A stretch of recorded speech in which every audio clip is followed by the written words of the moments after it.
আমাদের জাতীয় কবি কাজী নজরুল ইসলামের মসজিদের পাশে আল্লাহ তুমি আমার কবর দিও। আল্লাহ এই দোয়াটা কবুল করে নিয়েছে, ঠিক কিনা? ওনার কবরের পাশে মসজিদ আছে না নাই? আছে। এজন্য মসজিদের সাথে সম্পর্ক জুড়ে দেওয়া এটা ইমানদারের আলামত, আর মসজিদকে ঘৃণা করা এটা মুনাফিকের আলামত। এজন্য আমরা যেন আমাদের হৃদয়টাকে মসজিদের সাথে জুড়ে দেই, মসজিদের সাথে যেন সুসম্পর্ক থাকে। মসজিদ সবার, মসজিদ নিয়ে দলাদলি নাই।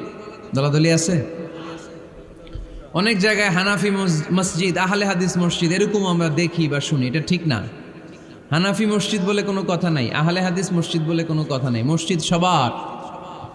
ছোট্টখাট্ট বিষয় নিয়ে মসজিদে মারামারি, একজন হাত তোলে আরেকজন তোলে না, কিলাকিলি আছে না নাই? একজন বলে জোরে আমিন, আরেকজন আস্তে আমিন, মারামারি আছে না নাই?